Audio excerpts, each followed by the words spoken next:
That's what I told him. Your last day. Okay, you ready, Michelle? All right, let's call the recommending committee meeting to order on April 2nd, 2018 at 10 a.m. Item number 1 is call to order, which I just did. Item number 2 is compliance with the open meeting law. We are correct? Yes, we are. All right. Item number 3 is a possible action provides an preliminary or skeleton form an amendment to the Unified Development Code to establish a required process for public engagement in connection with repurposing of certain golf courses and open spaces.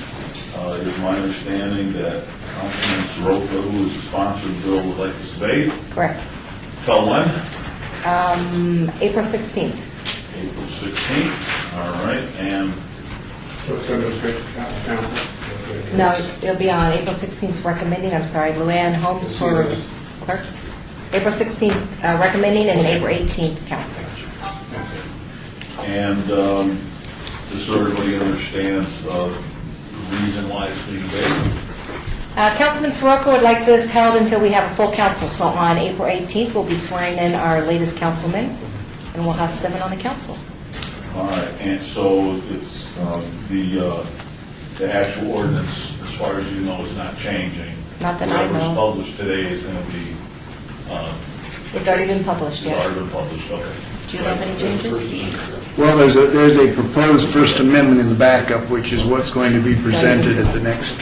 Recommendation. So what we have today will be presented on April 16th. Yes. Okay, great. We still have to carry the language skeleton form in this until we actually act on it? It could be. We weren't going to be able to change it in time for the council meeting this week, but now that if it is held in abeyance, then there could be a note put on the agenda that reflects the new language that no longer says skeleton form. So I just have a question since I'm new on the recommending committee. I mean, if it were to die in recommending, it still goes to council, to my understanding. Right. In other words, the recommending committee can't exercise veto power over what the council wants to do by killing it, etc. Just recommending to the city council. Right. Okay, so the ordinance that will be presented on April 16th is the actual ordinance with the First Amendment that we're going to be discussing. Right. It's in your backup. It's called Proposed First Amendment, and it will be presented. Yes. All right, I'll open this up to the public. Does anybody from the public want to make any comment at this point? Okay, then I will make a motion to obey this to the April 16th recommending committee discussion. Then, all those in favor? Aye. Aye. All those opposed? Motion carries unanimously. Thank you very much. All right, bill number, this is item number 4, bill number 2018-6 for possible action, adopts an amendment to the 3rd Amendment and restatement of the development agreement with KAG Property LLC for the Sky Canyon development generally located at the southwest corner of North Sky Canyon Park Drive and Moccasin Road, sponsored by Councilwoman Michelle Fiore. So, hi. Hi, for the record, Alan Pavelka, City Engineer. We're requesting to modify Section 7.08 of the current Sky Canyon Development Agreement, and it's to clarify responsibilities for the construction of our regional flood control facilities. The current agreement requires a developer to pay 51% of the construction in the city, the other 49% of all regional drainage facilities. It also required a separate agreement to detail how this arrangement would function. The regional facilities are meant to accommodate the ultimate build-out of the specific watersheds, and they're generally larger than what a developer would have to put in. So what we ask the developer to do is to put in the larger regional facilities and then do that split. But we've come to an agreement for certain sections of it instead of the entire system, that we would pay the moccasin alignment and they would pay 100% of the costs within their development. As you can see in that exhibit, you'll see yellow represents the master developer, what they'll construct, and orange is what the city would construct. And it's fairly close to the 49-51% that we had. We just felt that since we had come to this agreement that we should modify the developer's agreement to show that. Any questions you might have? Any questions up there? Nope. I do.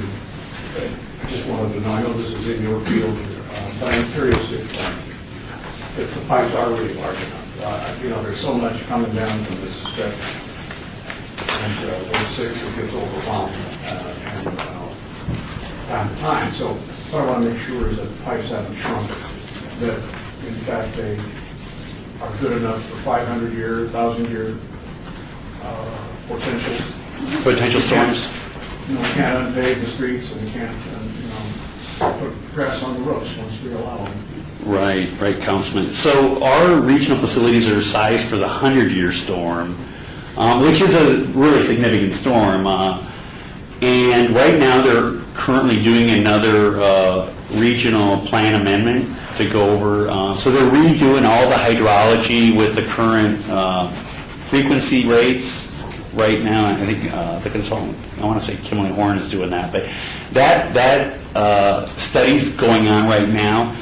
These facilities are, this project is being taken into account with the new study. So it's as up to date as it possibly can, Councilman. But up to date for 100 years. 100-year flows, right.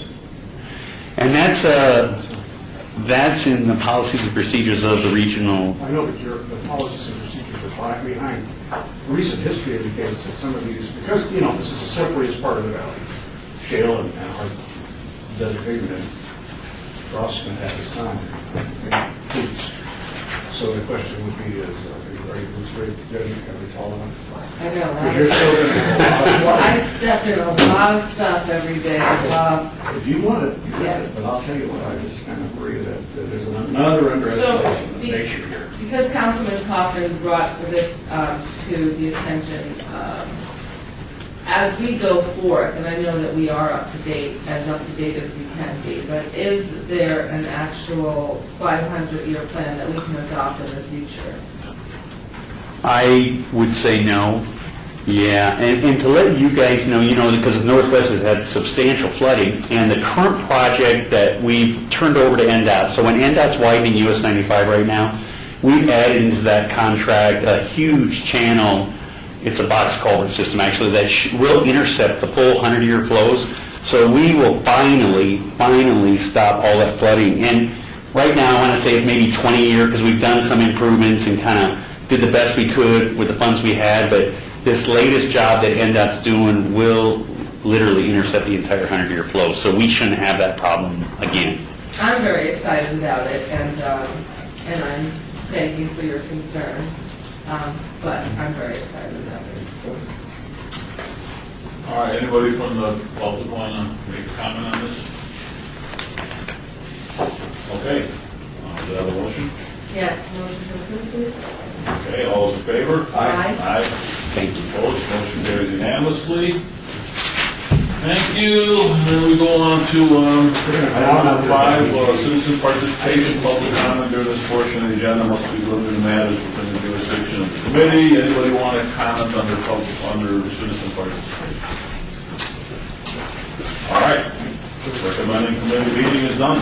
Thank you. That wasn't so bad, I can still use you. Oh, by the way, April 4th, the Sky Canyon thing will be heard at the April 4th City Council meeting. Yes. If anybody-